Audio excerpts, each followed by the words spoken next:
100 साल की सास। अरे मम्मी जी, थोड़ा उम्र के हिसाब से काम किया करो। कहीं कुछ हो गया तो लोग बोलेंगे बहू ने बूढ़ी सास का ध्यान नहीं रखा। बहू, तुम भी थोड़ा कम और धीरे बोला करो। कहीं चिल्लाते हुए कभी कुछ हो गया तो वही लोग बोलेंगे 100 साल की सास भली चंगी बैठी है और बहू बेचारी चलती बनी। वैसे मम्मी जी, दादी बिल्कुल ठीक बोल रही हैं। हैं? क्या ठीक बोल रही है? वो जो कुछ भी बोले वो सास है, पर तुम क्यों बोल रही हो? बहू होकर सास से जुबान लड़ाओगी क्या? ऐसा बोलते हुए निर्मला को धसका उठ जाता है। कहा था ना, मत चिल्ला मत चिल्ला। तुझे बिना सास और बहू से जुबान लड़ाए बिना शांति नहीं मिलती। अरे माँ, दादी की बात सुन लिया करो, तुम्हारे भले के लिए बोलती है ना। अरे कोई भला नहीं, इन्हें बस मुझे परेशान और शो ऑफ करने का शौक है। हाँ। चल झूठी।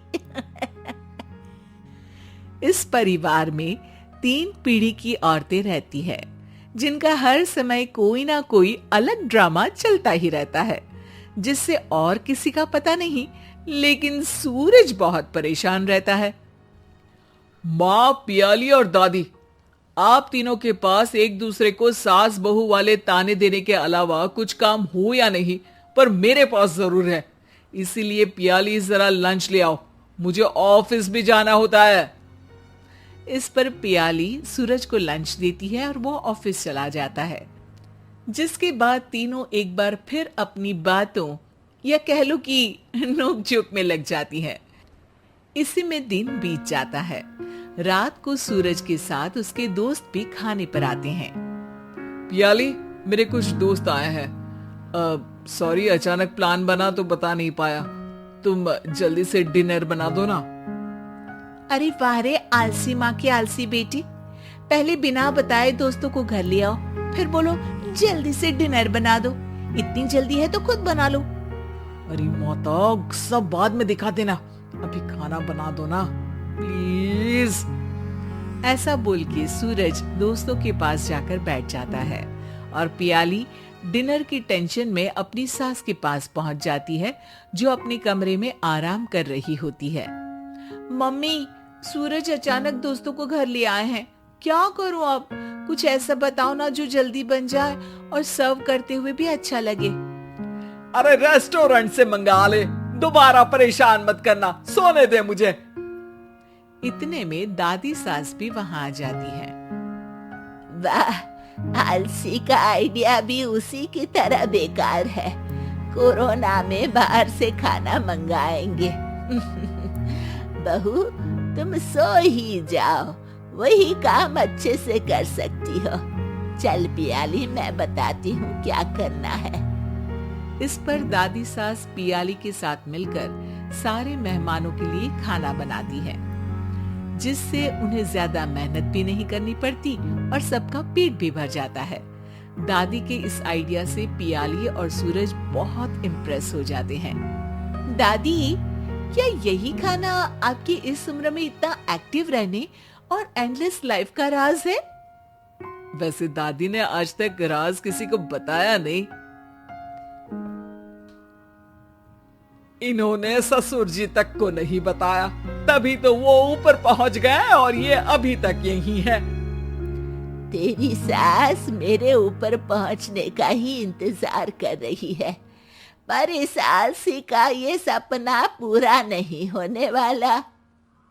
क्यों जी, अमर होने का वरदान लेकर आई हो क्या? अमर का पता नहीं, पर लगता है तुझसे लंबा जरूर जी लूंगी।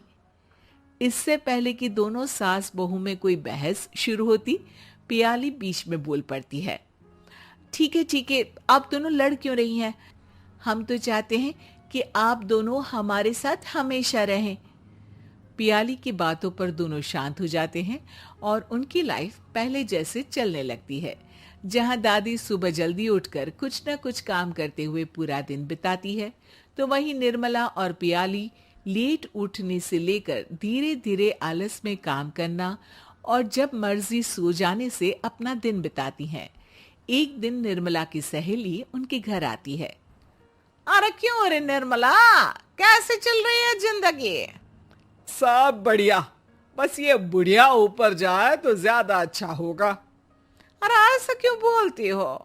तुम्हें तो उनसे सीखना चाहिए, वो बहुत फुर्तीली हैं। मैं उन्हें रोज मॉर्निंग वॉक करते हुए देखती हूँ, और वहीं तुम और तुम्हारी बहू है जिन्होंने शायद सुबह का सूरज आज तक देखा ही नहीं होगा। सहेली की बात सुनते ही निर्मला भड़क कर चिल्लाते हुए पियाली और अपनी सास को वहां बुलाती है, जिनके साथ सूरज भी वहां आ जाता है और ये सब देख सहेली वहां से चली जाती है। अरे सासू माँ, आपको हमसे क्या दिक्कत है? अब तो मेरी सहेलियां भी आपकी वजह से मुझे ताने देने लगी है।